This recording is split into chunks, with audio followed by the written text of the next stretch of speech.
Modest preemptive actions can obviate the need of more drastic actions at a later date. I think that you've been taught things like confidence intervals in an elementary statistical course that would let you do this. But if you really studied carefully, you'd know that they don't let you do this. A really principled frequentist can't produce a probability distribution. The conclusion we want to point out when we think about valuation is the fact that means are scarce. I alluded to this already, that as finite beings, we can't will our ends to be attained. Statistical description of the government's net of interest surplus. Deflation, they think that yields could drop to, say, less than 1% on the 10 years and less than 2% on the 30 years. That would effectively be a takeover of monetary policy by the Congress. Daunting, right? Might even make you feel stupid. Perhaps it's no wonder then, while even with the ongoing economic failures across the world, inequality, increasing poverty, debt collapse, bank failures, unemployment rising, very few today seem to be able to understand, let alone discuss, modern economics.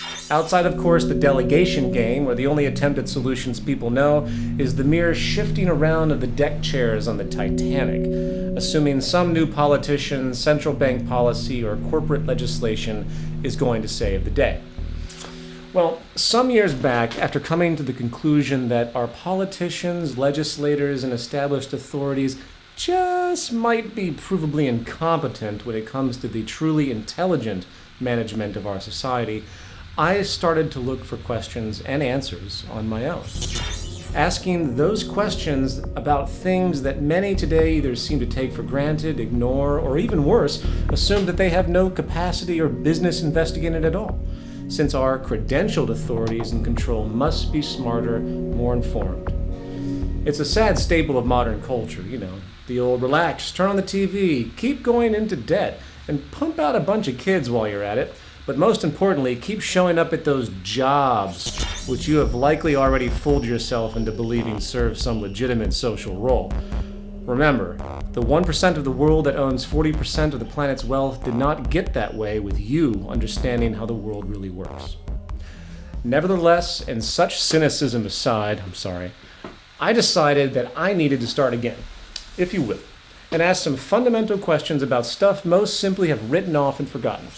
If you were to take a poll today of our species, asking what truly are the most fundamental questions that pertain to human survival and prosperity, such as, what really supports human life, how food grows, what energy is, what creates and reinforces good public health, what defines a useful or detrimental belief system, you can rest assured that the vast majority would have more concrete answers about baseball statistics, fashion trends, sitcom plots, and religious scriptures. Not to demean the cultural pleasures and creativity of expression that creates enjoyment in this life, but we have a distortion of priority that has proven incredibly detrimental to the future of our sustainability on this planet, where the majority facing clear mounting problems not only doesn't understand what the root of such problems really are, they don't even know what questions to ask. And today there is no greater destructive ignorance at hand than the vastly delusional concept known as modern economics. And it is in this fundamental context that I found the most interest. So what is an economy? Where does its foundational premise come from? What are we relating to exactly? How is societal organization finding a benchmark for itself? Is there a benchmark? What are we doing? And why does the discussion of this subject appear to be so elitist in its vocabulary and orientation? Is it really that complicated? Well, I became so tired of being called ignorant of the subject by self-proclaimed experts I challenged, I decided to take it upon myself to read the entire macroeconomics curriculum of Harvard University from the undergraduate to the PhD level, along with all the staples of influence, F.A. Hayek, John Maynard Keynes, Ludwig von Mises. And I'll tell you what, I'm really glad I did, because I had some very poor judgments that needed correction. Not so much regarding my views about economics, but that life is short, and I wasted an enormous, unforgivable amount of time reading this outdated, overly intellectualized gibberish. Bob, would you take care of that, please? The fuse panel. Be careful, man, it's not grounded. As the following episode will detail, modern economics is not true economics at all. It's a mere ideological philosophy built upon a series of presuppositions that have been given the illusion of permanence. There is absolutely no relationship to the scientific integrity of our knowledge of the environment built into this model. The monetary market system of religious belief is at the core of the vast majority of ecological and social imbalance we see in the world today. Sadly, it is in the face of normality, so many look past it. We might begin to see that this principal notion and practice is truly a problem in society, and to me, it is at the heart of a culture in decline.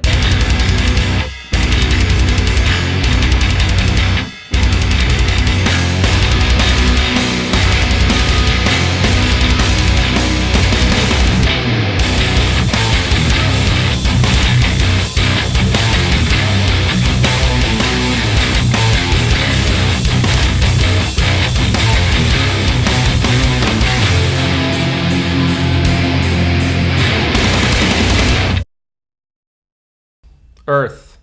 Curious little ball of rock, gas, and water, isn't it? Hard to believe this little bubble of chemical elements floating in space, basically powered by the sun, could give rise to our colorful yet rather troubling super monkey species. A species often appearing pretty serious in its interest to destroy its habitat. Though I should say, pretty serious in its interest to destroy itself. What is democracy? It's got something to do with young men killing each other, I believe. Excuse me a second. Bob, what the hell was that? The cutaway. It wasn't funny, it was just depressing. Couldn't you have found some guy shooting a bottle rocket out of his ass or something? I mean, you know what our demographic is and the point of this show, right? Okay, well, please. Anyway, perhaps our immaturity is just a phase, a tragically comedic rite of passage. No different than children that need to be burned by a hot stove in order to realize they shouldn't touch it, or what the physics behind it may be. Nevertheless, the history and characteristics of this little orb can be scientifically described with a good deal of accuracy. A couple billion years old now, a composite of gas and dust that resulted mostly from a large chemical reaction long ago, likely an exploding star or supernova. And over millions of years, this dust clustered into relatively big chunks of rock, a pronounced gravitational field emerged, our chemical elements were slowly reorganized, and conditions emerged to enable water and an atmosphere, which is what bred the first single-celled organisms. And so went the slow process of mutation into the very amusing circumstance we have today, us.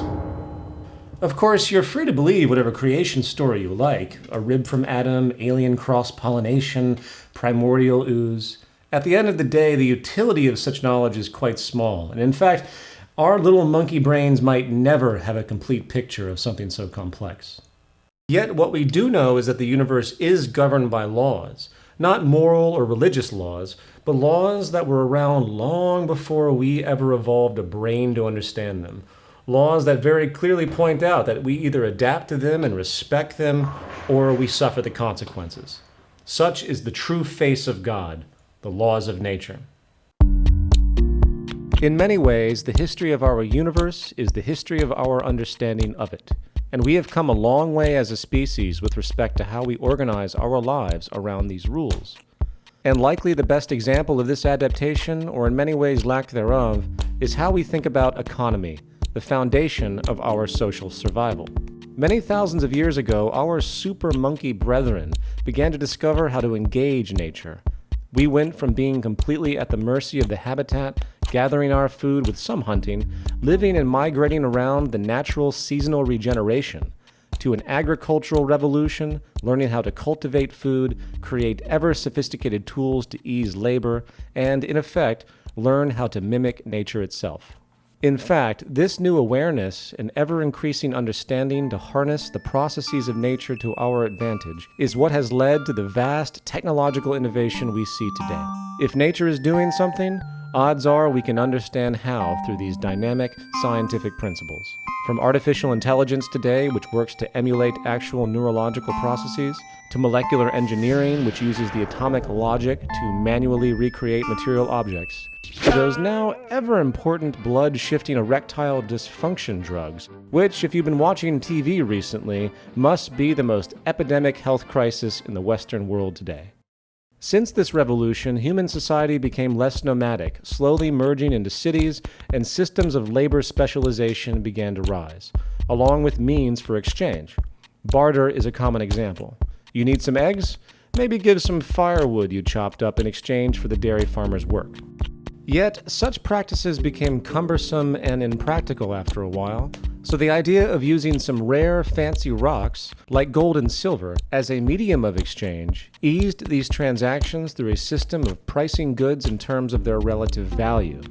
This gave birth to what we know today as the adjustable price system, which, through the public's aggregate patterns of exchange and production, creates a crude yet semi-workable logic where the prices of goods reflect the balance of supply and demand, otherwise known as the market or market value. Let me explain.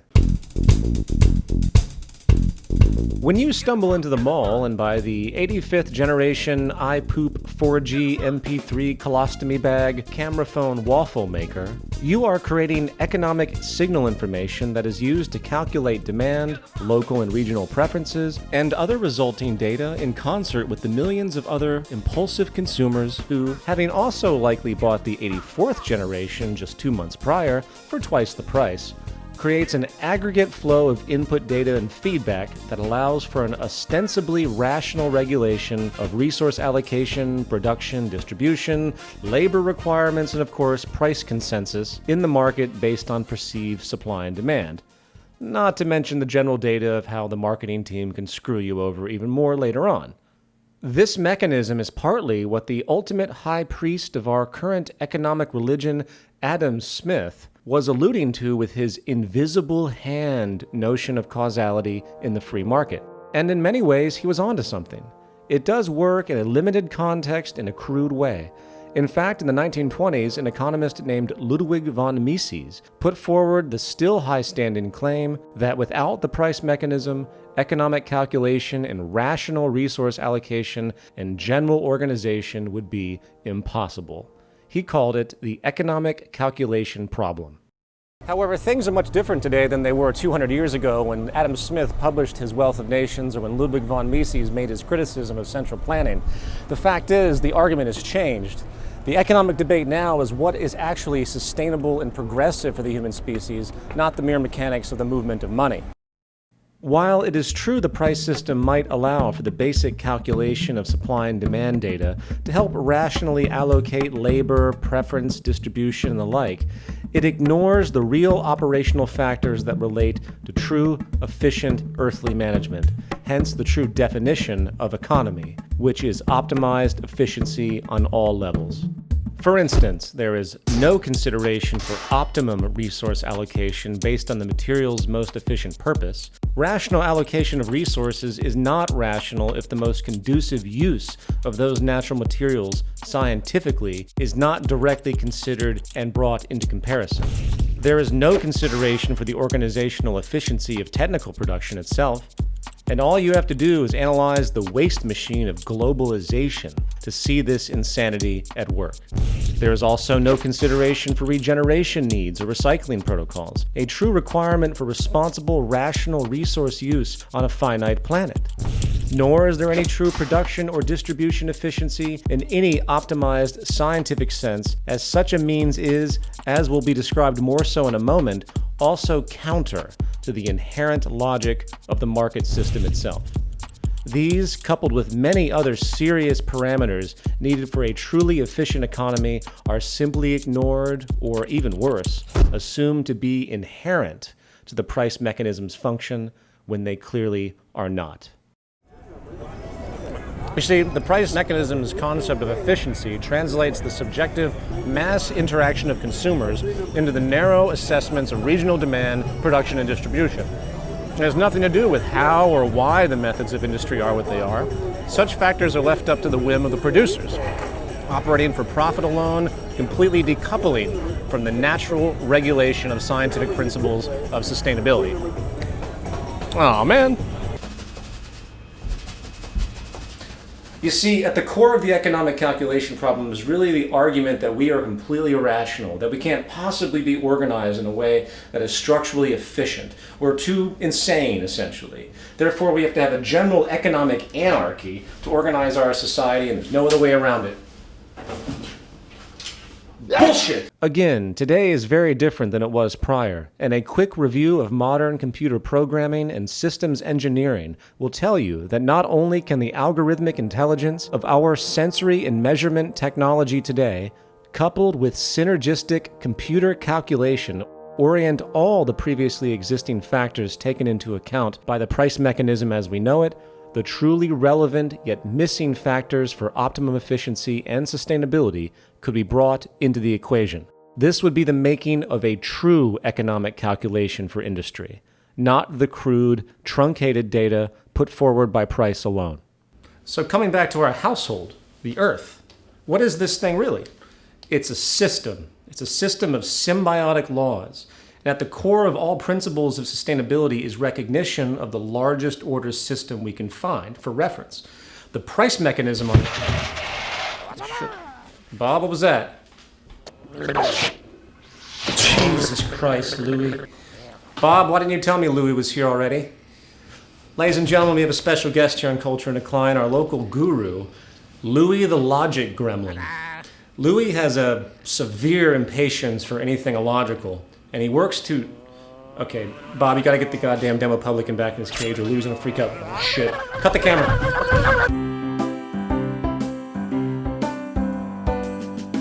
Sorry about that, ladies and gentlemen. As I mentioned, Louis here gets a little frustrated when it comes to anything illogical, and the demo publican is sort of his mortal enemy. Anyway, Louis, since we have you here, I want to ask you a few questions. Is the free market actually a good basis for sustainability for the human species? Okay,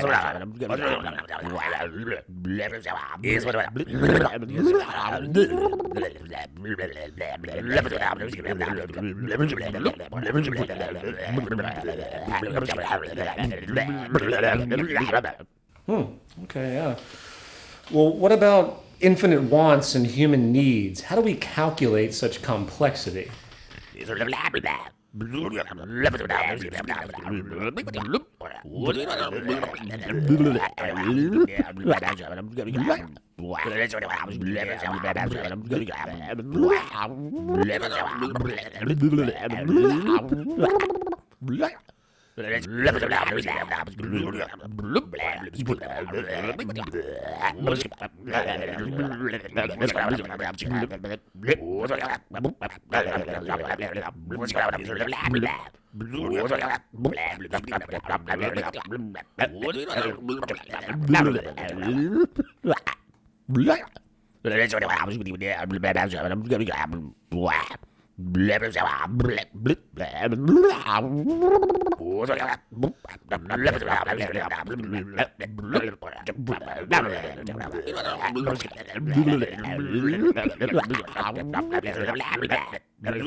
Well, thank you very much, Louis. Appreciate that.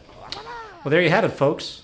However, logic aside, opinions about our economic system range dramatically. So to gain some public consensus on the issue, we now go live to our New York Culture and Decline correspondent, Big Scotty D, who's live on Wall Street. Thank you, Peter. This is Scotty D in front of the New York Stock Exchange. Today we're here in New York City just to try to talk to some people on the street and find out a little bit about what's going on in the world perception of economics. Culture and Declines, man on the street. Sir, do you want to talk about the economy? Would you like to talk about the economy? Would you like to talk about the economy?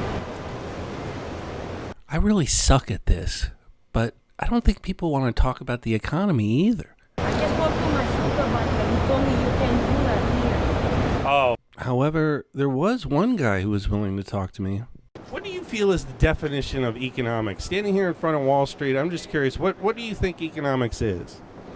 Well, I would say that economics is it's just based on money, the things that go on from over here by Wall Street. It's just money that makes the system, generate throughout New York City or wherever in the world. But it's just mainly a money thing which make the world go around. I know what you're thinking. You're thinking, what is this guy talking about? But in reality, he probably knows as much about economics as I know about interviewing people on the street. And it seems like most of us really don't know what the economy is all about anyway. Back to you, Peter. Man on the street. Is it me, or have you noticed that there is more for sale in the world than ever before? And I'm not referring to goods in your local store. Today, the market rationale is that everything is for sale and nothing is sacred. Need some cash? Why don't you rent out your forehead to commercial advertising? Or better yet, why don't you buy the life insurance policy of your elderly neighbor, and when she dies, you can get a nice payout. Yup, it's legal. Or maybe it's the little things that make you happy. So rather than put that blow-up doll in your car to use the carpool lane, just buy it like you can in Minneapolis. Or maybe you have an itch to slaughter that endangered black rhino in Africa. Well, you can. Costs you about $150,000, but hey, it's there. $150, boy, I can't wait to eat that rhino. Or more seriously, maybe your kids are not excelling well at school. Well, the market has a solution. Pay them. Pay them to read and get good grades, like they do in Dallas, Texas. But perhaps that's overkill, because by the time they hit college age, most prestigious universities will look the other way for admission once a nice hefty donation is made for that new library wing. Want to serve your country but are tired of all those pesky UN war rules and poor pay? Just join the growing legion of private military contractors who are slowly replacing the US military in general. Or how about love? Need a date but don't want to wade through all the fog? Women will now go on dates with the highest bidder on some dating sites. Forget chatting, just fork out a couple $100 to entice the woman of your choice to allow you to pay for her dinner. I'm sure it will be a long-lasting relationship. Or perhaps most important, does your business need a law passed to secure profits? Well, just hire a lobbyist to influence Congress. As the prior episode of Culture in Decline denoted, there is nothing in the political and legal spectrum that is not clearly for sale. In fact, why do you think the court system allows most offenses to be cleared with monetary fines? But even if you do something really bad and you're stuck in jail, don't fret, because in some cases you can pay about $80 a night for a nice upgrade to a clean, quiet jail cell in the nice area of the prison. You name it, you can buy it, and nothing is sacred. 143 years after the passage of the 13th Amendment to the U.S. Constitution and 60 years after Article 4 of the UN's Universal Declaration of Human Rights banned slavery and the slave trade worldwide, there are today more slaves than any time in human history, trafficking about 30 million for various profit schemes. But what about ethics, you might ask? Well, what about it? Ethics and morality continue to be redefined by the economic ethos of the day, and when a Wall Street trader makes millions of dollars betting against the currency and hence prosperity of another country, I can assure you he is sleeping like a baby at night. And why shouldn't he? He is simply doing what is rewarded and reinforced by the economic system at large. You see, the market's inherent psychology has nothing to do with anything except its own perpetuation. When you hear politicians tell you that they are invading some poor country to bring freedom and democracy, you need to understand what those words really imply. The freedom they bring is market freedom, and the democracy they bring is the democracy of purchasing power, the freedom of using money for influence, the freedom to, in fact, restrict the freedom of others. However, let's get back to this technical stuff. Putting aside the distortion of market rationale that now puts everything for sale, putting aside the false premise that the price mechanism actually properly calculates the true attributes of a sustainable and efficient economic practice, and putting aside the basic value system disorder radiating out of the overall basis of unfolding, let's now take a little quiz. Welcome to Modern Economics 101. Question 1. If you lived on a planet with finite resources and an expanding population, Would you encourage an economy based on the need for growth and consumption to keep everything going? Correct answer? No. The fact that our economy literally requires constant consumption and growth to keep GDP afloat and people employed is the hallmark of not an economy, but an anti-economy. Question 2. If you were a producer, would you make goods to be as durable and adaptable as possible given the finite nature of resources and an interest to maximize labor productivity? Answer: yes. Today, it's the opposite, and not only are all goods inferior the moment they are made due to the cost efficiency needs for corporations to remain competitive, most companies also engage in what is called planned obsolescence, which deliberately reduces good quality to encourage repeat purchases for more profit. Question 3. If you were a socioeconomic planner, would you encourage everyone to buy one of everything, hoarding that personal property protectively, even though many goods are used infrequently? Answer: no, that would be inefficient. The reality that goods are only as relevant as their use would be realized, and hence a system of shared access, not blind restrictive universal ownership, would be the most rational manner of unfolding. Question 4. What about incentive? Would you push a cutthroat competitive environment where everyone is out for themselves or their little group? Correct answer: no. Knowing what we know today about the competitive mentality and how it creates abuse, along with the reality that collaboration and the sharing of information is truly the driver of progress on the social level, competition would be seen as the most limiting of arrangements as a philosophical practice. And question 5. What would be the basis for reward today? Would you require every human to submit to each other for labor as to achieve the means for survival? No, that would be crude and counterproductive given the state of technology. Modern technical capacity has the ability to increase productivity beyond anything known in human history, not to mention secure more safety and efficiency in general. To push human labor for income in the face of this tool for vast improvement is just absurd. Final thoughts. If we were to take a step back and reflect upon how our human family is behaving across the world today, from Western materialism to Islamic extremism, from nuclear war to necrophilia, we are faced with a dark yet extremely entertaining reality. The very real fact that we are monkeys in the wild, barely out of the jungle on this planet, in the words of the late great George Carlin, inching out of the dark ages, in fact, from a period of deep fear and confusion with respect to who we are, what we're doing, how we relate to each other, not to mention how we relate to the habitat that spawned us. On one side of the spectrum, we have a vast spectacle of human conceit, stubborn ignorance, so much so that if you're like me, sometimes you wonder why we should try at all.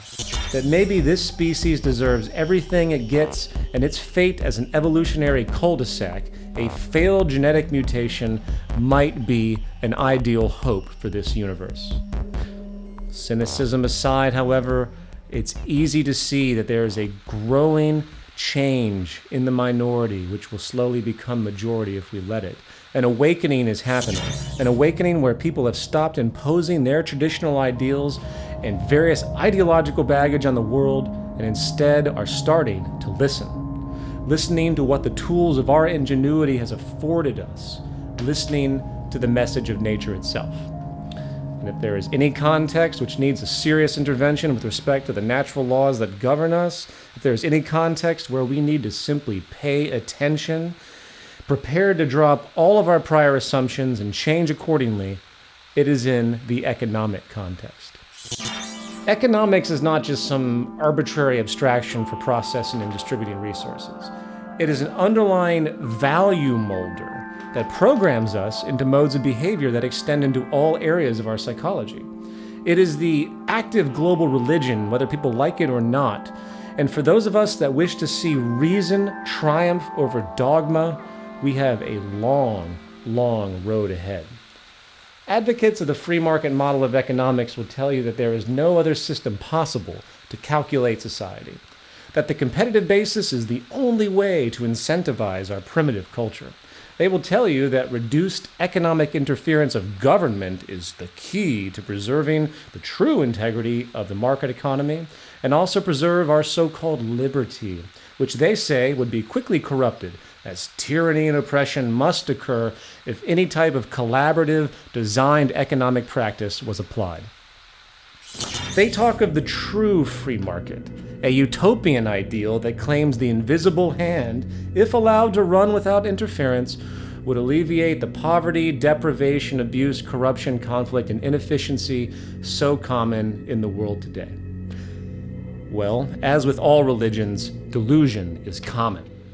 Because today the market is actually more free than ever, with the state being nothing more than a parent corporation working to assist its commercial subsidiaries which support it. Everything is for sale and no one is accountable.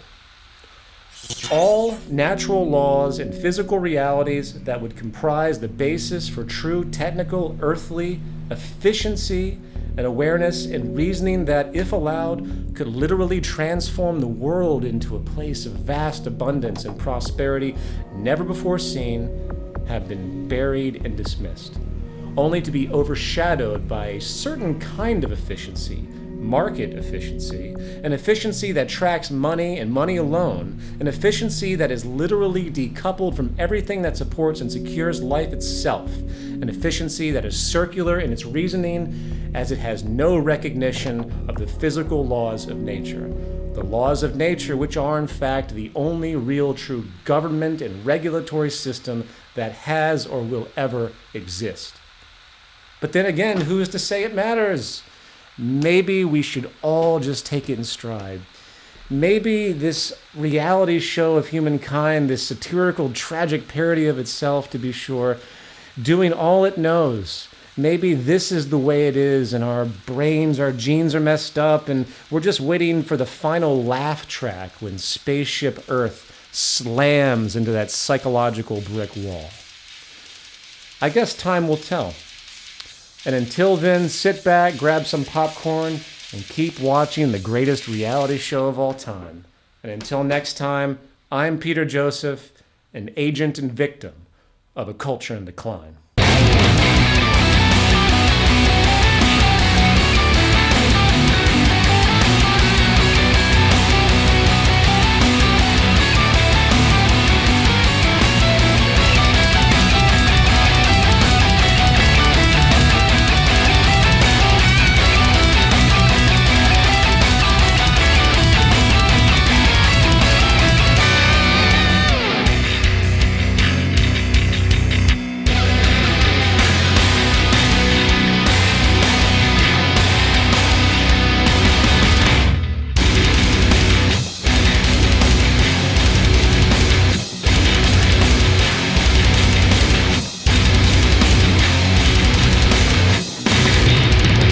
Would you like to talk about the economy?